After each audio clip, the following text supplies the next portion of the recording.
Pertemuan antara Presiden Joko Widodo dengan Ketua Umum Prabowo Subianto sebanyak 2 kali dalam sebulan terakhir oleh sebagian pihak ditafsirkan sebagai sinyal masuknya Gerindra ke koalisi pendukung Presiden Jokowi JK. Ya, hal tersebut diungkapkan oleh sejumlah analis politik dalam sebuah diskusi di Jakarta hari ini.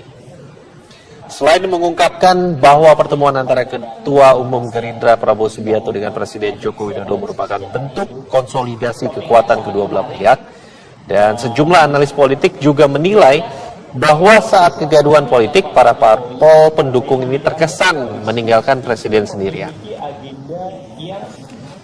Tidak hanya itu, kedatangan Prabowo ini bisa menjadi sinyal kemungkinan Presiden akan mengkonsolidasikan dukungannya di parlemen secara lebih intens. Lalu kemudian begitu juga dengan DPR.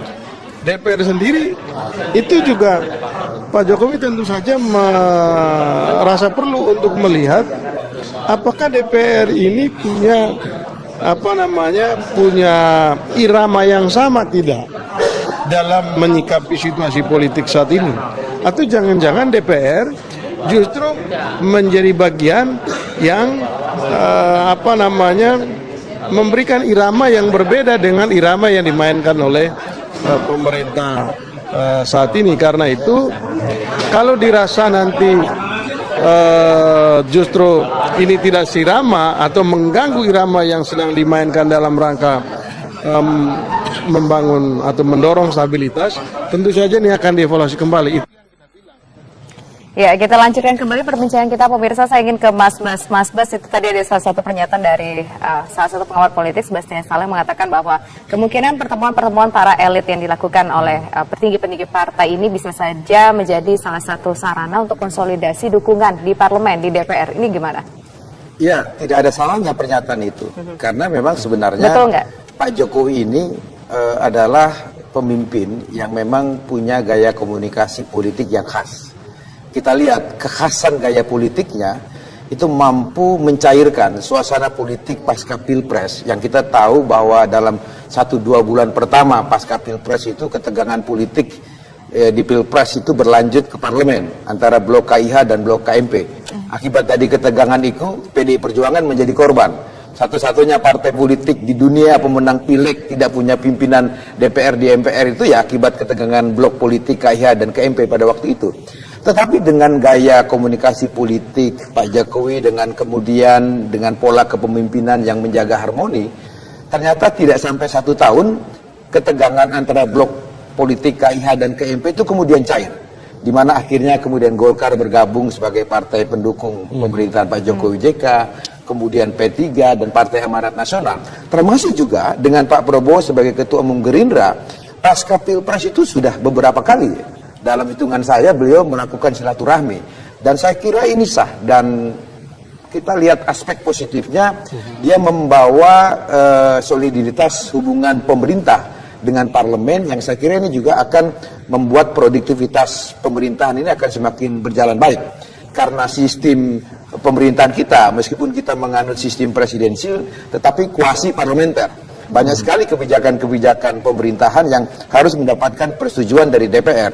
Sehingga oleh karena itu langkah untuk bertemu, bersilaturahmi, dan bila mungkin di dalamnya terjadi pembicaraan-pembicaraan untuk mensolidkan hubungan Partai Gerindra dan pemerintahan ini sendiri, sesuatu hal yang menurut hemat saya demi kepentingan bangsa dan negara dan juga kepentingan rakyat Indonesia yang butuh kesejukan dalam situasi semacam ini, adalah sesuatu yang harus kita maknai secara positif. Oke, gitu. Baik. Mas Hanta, kalau kita melihat sosok Presiden sendiri, Pak Jokowi sendiri, tadi Anda berkata bahwa ada message begitu, ketidaktergantungan lah terhadap partai misalnya Anda katakan. Kalau untuk seorang Jokowi sendiri, apa sih message yang sebenarnya ingin disampaikan oleh kalau Presiden sendiri? Hari ini saya ingin meletakkan pertemuan ini secara satu kesatuan ya. Jadi Pak Joko Widodo melakukan konsolidasi, bertemu dengan satuan elit militer, itu satu. Polri dan TNI, dari Brimob, Kopassus, semuanya, Marinir dan sebagainya.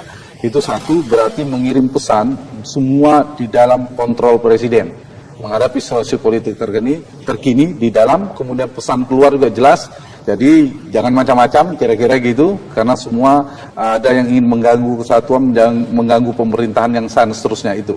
Yang kedua, juga pertemuan-pertemuan ormas, elit civil society. Jadi di sana ada ormas Islam terbesar di presiden kumpulkan sebagainya, itu hal yang kedua. Yang ketiga adalah, kalau boleh membaca misalnya kemarin 411 itu ada gerakan Islam parlementer, ini ada konsolidasi parlementernya. Jadi memperkuat dukungan, bukan memperkuat, mengamankan, mengontrol dukungan di parlemen juga, antisipasi. Jadi bertemu dengan semua partai politik, paling tidak beberapa, untuk mengamankan kalau kemudian dia nanti berkelindan dalam situasi politik tertentu. Perlu diantisipasi, sehingga parlemen juga perlu diamankan. Jadi terlalu jauh kalau saya mengatakan bahwa nanti ada perkelindahan itu antara kekuatan parlemen dengan extra parlementer, itu yang harus dihindari tentunya. Tapi presiden paling tidak sudah melakukan antisipasi, parlemen juga ya, itu konteks jangka pendeknya. Nah, kalau membaca Gerindra dalam konteks jangka pendek, komitmen, saya percaya Pak Prabowo yang perlu kita apresiasi, bersedia dengan bertemu dengan Pak Joko Widodo. Menurut saya komitmen itu positif ya. Kemudian dalam jangka menengah lah katakanlah untuk mengawal pemerintahan, iya. Tapi kalau kita membaca bahwa Gerindra akan serius bergabung dalam pemerintahan, kemudian dapat jatah menteri, dulu juga pernah dikatakan kemungkinan Gerindra bergabung dengan pemerintahan Pak SBY kan kencang sekali, ternyata tidak.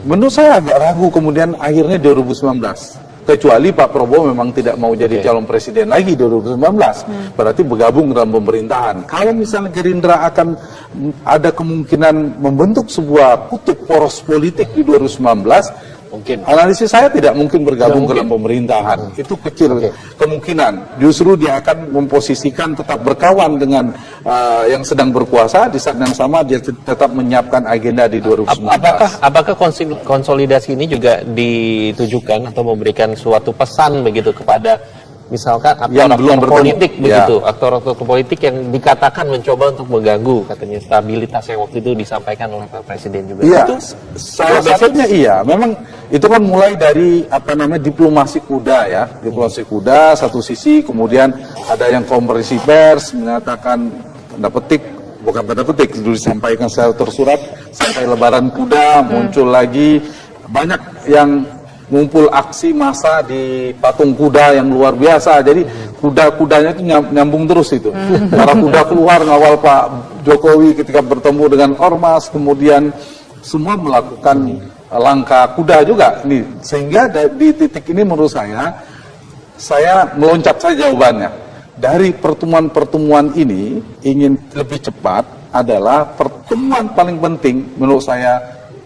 Tidak kalah pentingnya, bahkan lebih penting adalah pertemuan Pak Joko Widodo dengan Bapak Susilo Bambang Yudhoyono. Kalau itu terjadi, maka saya pernah mengatakan separuh dari solusi kondisi hari ini akan terjawab, akan lebih mudah, banyak sekali faedah politiknya. Pasti tidak ada mudarat politik mendapatkan kalau misalnya ada upaya mempertemukan antara Pak Joko Widodo dengan Pak SBY. Karena Pak Jokowi dan Pak Prabowo kan sudah bertemu, memberikan contoh yang baik, keteladanan yang bagus. Nah, alangkah baiknya juga bertemu dengan Pak SBY dan Pak Jokowi, setelah itu Pak SBY dan Ibu Mega. Kalau itu terjadi kan luar biasa. Dan justru kalau yang pertemuan-pertemuan tadi itu adalah pertemuan yang peluang kemungkinan terjadinya besar. Peluang yang dua terakhir ini yang saya harapkan sebenarnya. Itu tadi ya Mas Bas, diharapkan ada pertemuan antara Pak Jokowi bertemu dengan SBY. Kemudian juga bisa nggak nih kira-kira Megawati begitu ya, Megawati bertemu dengan mungkin SBY. Nah, ada tidak mungkin juga peluang ini kapan nih waktunya nanti Megawati akan bertemu dengan Prabowo, mengingat dulu mereka merupakan teman dalam politik? Ya, pertemuan Bu Mega dengan Pak Prabowo ini bukan sesuatu yang mustahil. Kenapa? Karena Bu Mega dengan Pak Prabowo ini pernah menjadi satu pasangan calon dalam Pilpres 2009 yang lalu. Ya. Jadi oleh karena itu saya tidak melihat ada faktor yang dapat menjadi penghambat pertemuan Bu Mega dengan Pak Prabowo, gitu. Saya kira ini soal waktu yang saya kira masing-masing melihat urgensi dan kesibukan masing-masing, baik Pak Prabowo dengan dan Ibu Mega sendiri, begitu. Oke. Baik. Jadi Dan setelah harapannya ada pertemuan Pak Prabowo dengan Ibu Mega, Pak SBY dengan Pak Jokowi, ujungnya nanti Pak SBY dengan Ibu Mega. Kalau itu terjadi, menurut saya konsolidasi bisa nggak nasional. terjadi? Bisa, mungkin terjadi. Selama ini kami belum pernah menerima usulan Pak SBY untuk bertemu dengan Bu Mega. Jadi bagaimana saya bisa memberikan komentar tentang pertemuan itu karena memang belum pernah ada usulan secara resmi bahwa Pak SBY ingin bertemu dengan Ibu Mega. Paling tidak kita warga negara yang mengusulkan. usulan. Baik, terima kasih Mas Basara atas waktunya sudah Sama-sama. hadir Bisa, ke bisa. Kabar Petang sore hari ini. Terima kasih juga Mas Santo Yuda. Dan pemirsa, Kabar Petang masih akan kembali sesaat lagi.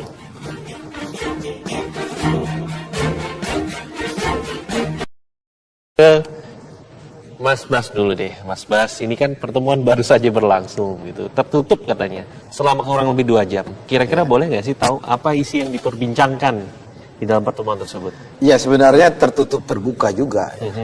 Kenapa tertutup terbuka?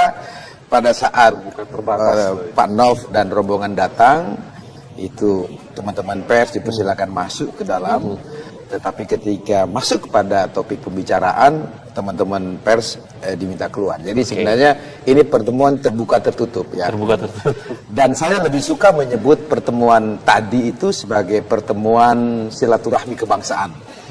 Pertemuan antara 2 ketua umum bersama dengan para pengurus DPP-nya masing-masing dari 2 partai politik besar di Republik ini, pemenang pemilu pertama dan kedua, dan juga partai politik yang sama-sama memiliki platform nasionalis. Ya, baik PDI Perjuangan maupun Partai Golkar adalah partai yang platformnya mengusung 4 konsensus dasar bernegara yang populer kita sebut dengan 4 pilar berbangsa, komited terhadap Pancasila sebagai dasar dan ideologi negara, berpegang teguh kepada aturan konstitusi Undang-Undang Dasar 1945 dalam bingkai negara kesatuan dan semboyan Bhinneka Tunggal Ika.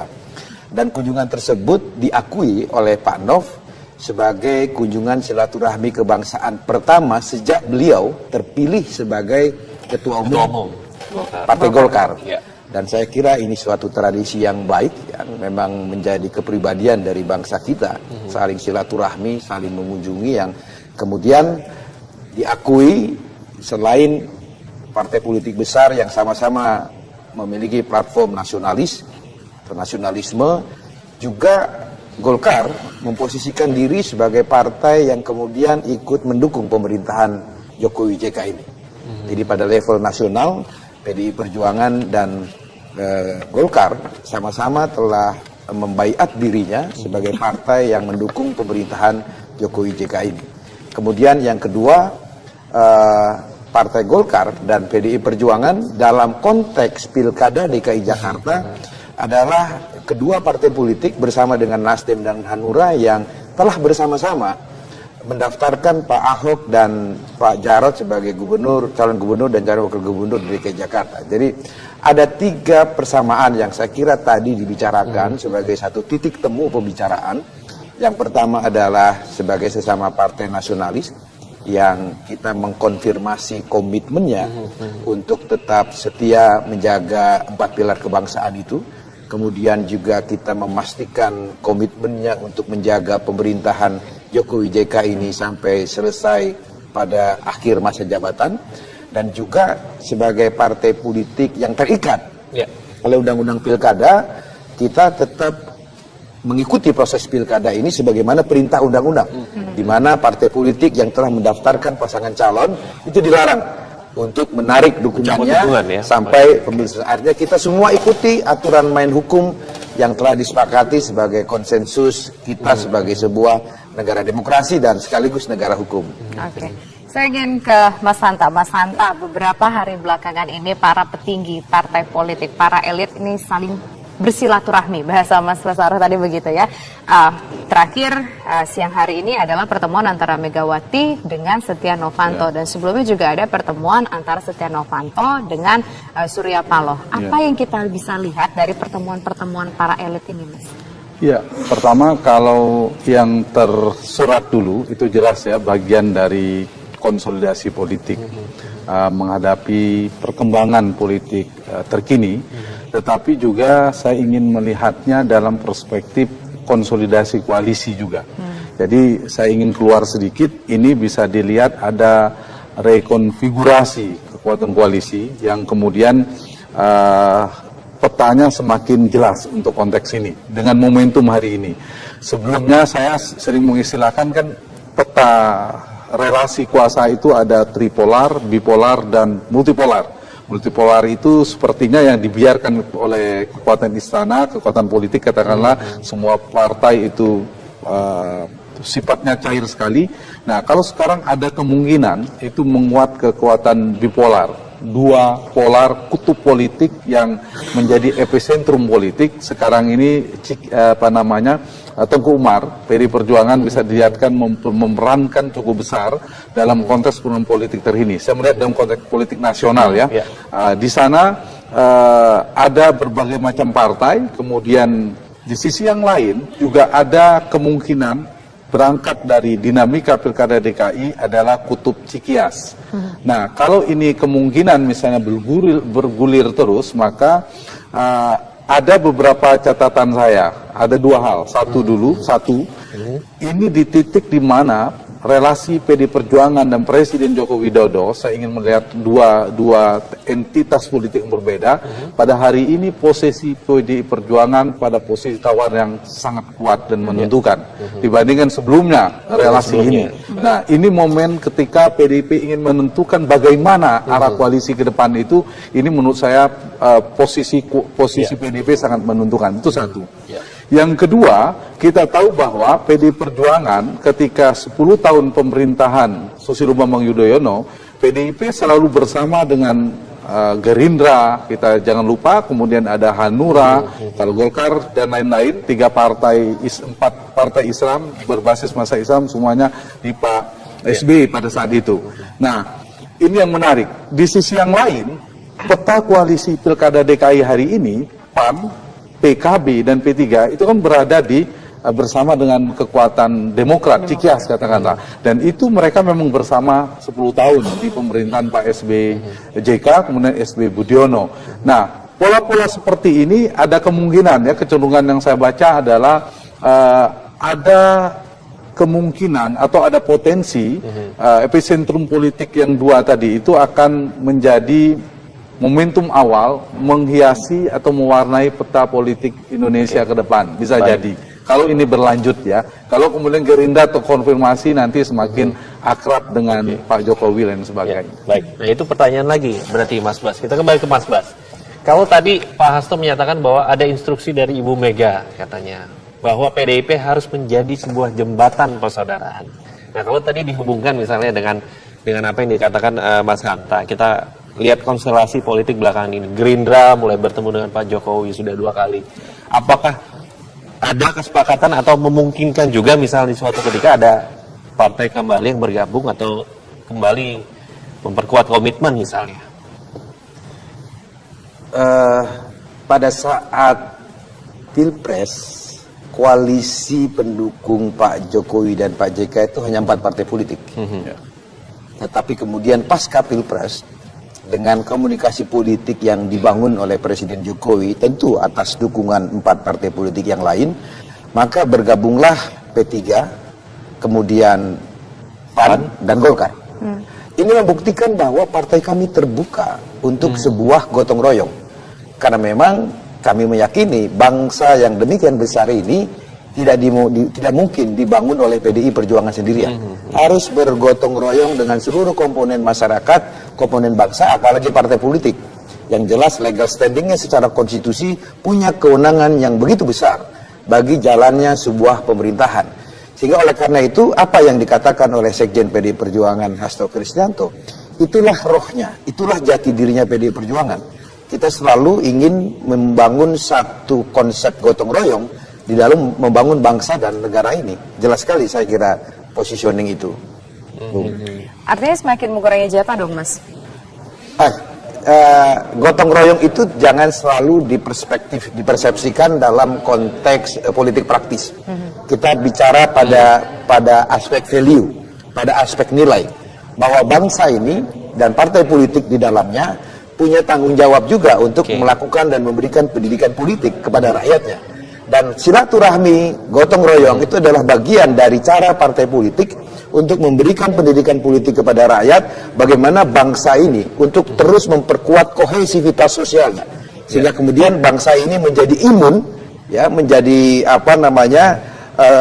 bisa memproteksi diri dari segala macam upaya yang berusaha untuk memecah belah bangsa Indonesia. Politik divide et impera ini saya kira sesuatu yang harus kita waspadai, tidak hanya di zaman kolonial, tetapi di zaman neokolonialisme ini juga terjadi apa yang disebut dengan praktek divide et impera. Sehingga oleh karena itu kohesivitas sosial ini harus dibangun, dan kata kuncinya adalah silaturahmi dan gotong royong itu. Kita ke Mas Hanta lagi. Mas Hanta, kalau melihat pernyataan tadi dari Mas Bas gitu, kita mendengar bahwa ya kita sebagai jembatan silaturahmi. Kalau melihat belakangan ini ada pertemuan terutama antara presiden begitu ya, Presiden Jokowi dan juga Pak Prabowo yang sudah 2 kali bertemu gitu. Anda melihat tidak ada PDIP dan Gerindra ini bukan hal baru ya bekerja sama. Kita ingat di 2009 mereka di Pilpres bersama, Ibu Mega menjadi Capres, kemudian Pak Prabowo Cawapres. 2012 juga berkoalisi mengusung Jokowi Basuki Cahayapurnama. Jadi ada rekam jejaknya dua partai ini bergabung. Cuma yang menarik membacanya dua sekaligus. Bergabungnya Gerindra, katakanlah ini asumsi kemungkinan Gerindra bergabung misalnya. 73 kursi itu juga bisa dijadikan sebagai langkah antisipasi yang dilakukan oleh Presiden Jokowi ketika ini dalam konteks Pilkada DKI, PAN, P3 dan PKB sedang bersama Cikias dalam Pilkada DKI. Artinya perlu, karena tanpa 3 partai itu kekuatan pemerintah hanya kursinya dalam catatan saya itu 251. Jadi belum mayoritas. Kalau ditambah Gerindra 73 sebagai alternatif menjadi 324. Artinya tetap aman. Itu dalam satu sisi. Sisi yang lain, dengan hadirnya Gerindra itu juga bisa dibaca bahwa Pak Joko Widodo sebagai presiden juga tidak bergantung sepenuhnya kepada PD Perjuangan. Ini kita melihat politik mulai stabil nantinya karena banyak pilihan multipolar tadi, ada banyak kekuatan-kekuatan politik. Cuma saya melihat dalam konstelasi politik ya, di titik ini saat ini dengan posisi Pak Joko Widodo sekarang ini yang sedang dihadapi situasi nasional dan sebagainya, posisi PDIP sedang berada kuat di puncak. Nah, untuk memainkan alur koalisi, bahkan misalnya membicarakan kemungkinan koalisi dilembagakan seperti Setgap, tetapi mungkin Ibu Mega menurut Mas Bas tidak menghendaki, kira-kira gitu. Nah, dalam konstelasi seperti ini maka banyak kemungkinan yang akan kita baca, dia tidak bisa linear satu. Jadi bisa dalam melihat konstelasi nasional, dan ketika politik semakin stabil, nanti kan pasti ada relasi, saya harus katakan, relasi komunikasi antara Pak Joko Widodo dengan PD Perjuangan, relasi komunikasi bagaimana antara koalisi ini dengan yang di luar koalisi, antara PD Perjuangan dengan Demokrat yang menjadi epicentrum politik dan sebagainya. Walaupun gini, apakah bisa dikatakan bahwa dalam hal ini adalah konteksnya adalah kesepakatan yang lebih besar, tidak hanya terbatas pada pilkada, karena kita ketahui bahwa punya kalau pilihan yang berbeda. Sekarang ada kesatuan bangsa dan negara. Mas Hanta bahwa pilkada DKI ini bisa dianggap sebagai one head step kepada pilpres yang akan datang. One head step inilah yang kemudian dikalkulasikan masuknya P3, PAN dan PKB ke koalisi Cikias bisa jadi menurut Mas Hanta sebuah ancang-ancang untuk menuju kepada koalisi di Pilpres. Belum tentu Pilpres. Bisa jadi perjalanan pemerintahan, separuh perjalanan. Malah lebih ekstrim lagi, ada perjalanan pemerintahan yang harus dikonsolidasikan. Karena kalau kita melihat konteks pilkada kan berbeda begitu, ada pilihan berbeda antara ini. Apalagi nanti misal Kutub Cikias punya capres sendiri nanti. Di 2019 itu mungkin yang saya baca dari Mas Bas itu. Nanti kalau kemudian dari kubu Cikias punya capres sendiri, nah kemana nih 3 partai ini? Akan tetap ke sana seperti Pilkada DKI atau tetap bersama Pak Joko Widodo? Sehingga peta politik itu sangat mungkin terus fluktuatif. Nah, langkah-langkah yang dilakukan oleh partai itu juga antisipasi hari ini jangka pendek, jangka menengah dalam mengawal 2,5 tahun pemerintahan Joko Widodo JK dan 2019 tentunya.